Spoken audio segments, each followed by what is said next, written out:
Goldilocks and the Three Bears. Once upon a time, there were 3 bears. There was a great big father bear, a middle-sized mother bear, and a little baby bear. They lived together in a house in a wood.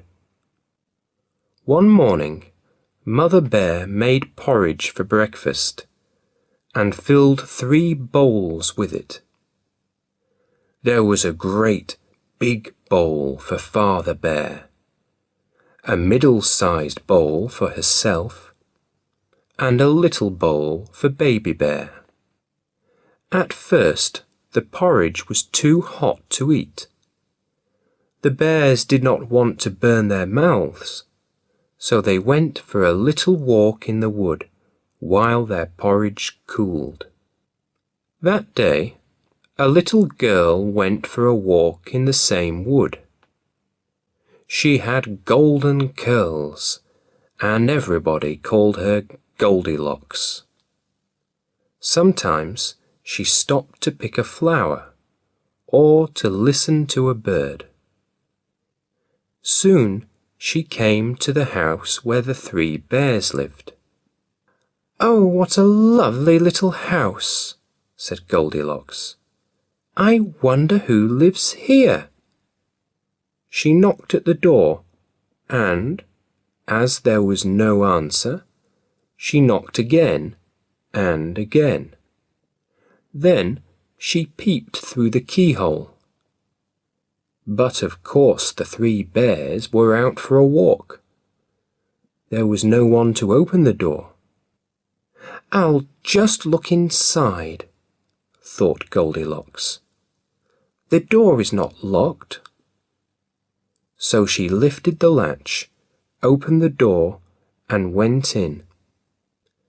The first thing she saw was the bears' 3 chairs.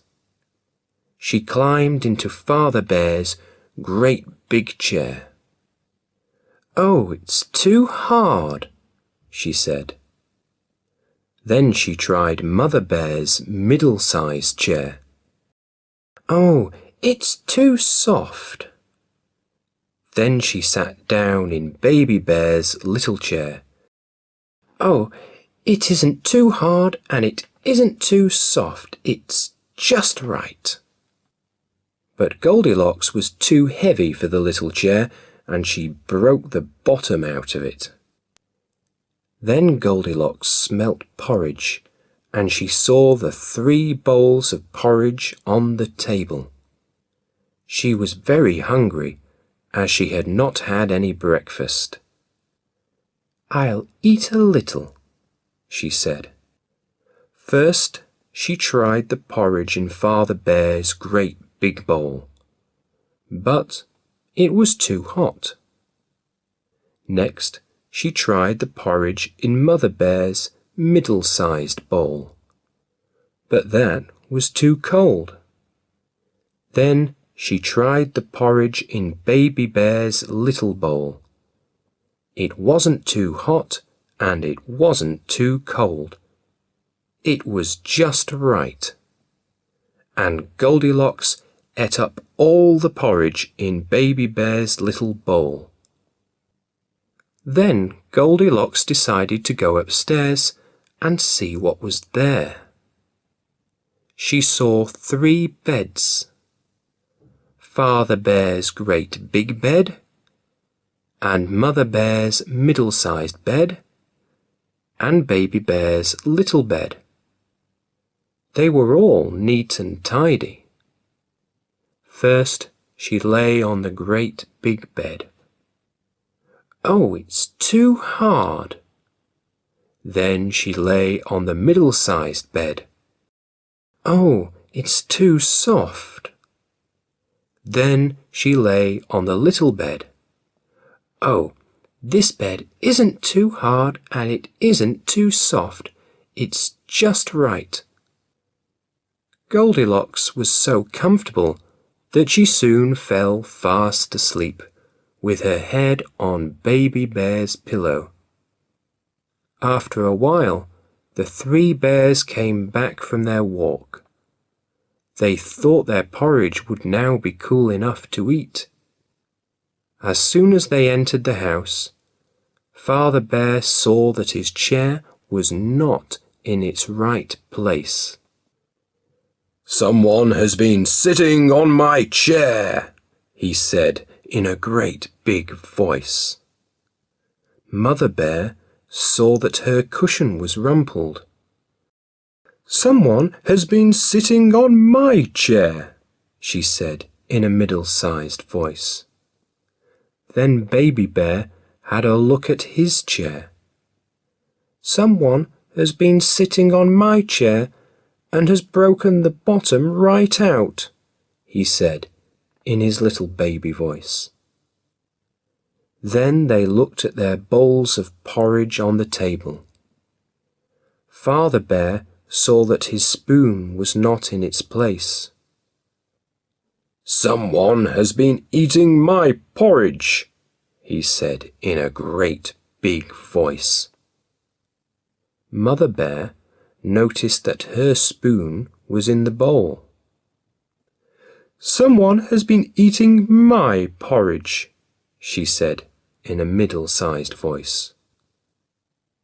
Baby Bear looked at his bowl. "Someone has been eating my porridge and has eaten it all up," he said in a little baby voice.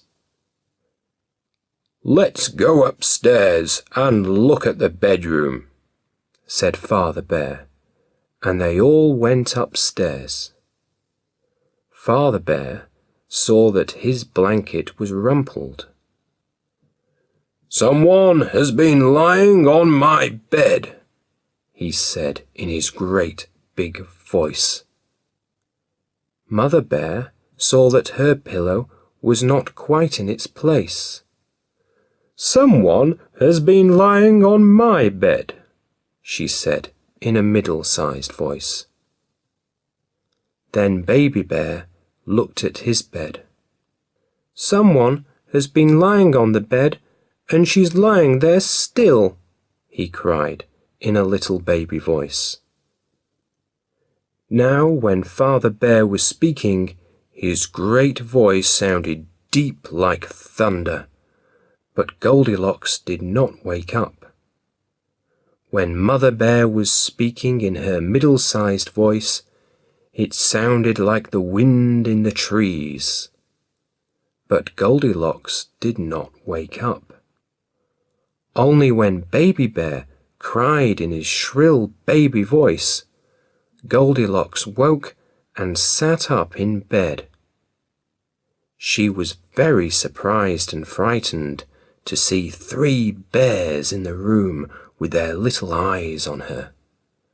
She was out of bed in a moment, and down the stairs, and out of the door, and she never stopped running till she got back to her own home. She had got such a fright that she never went for a walk in the wood again to look for the little house.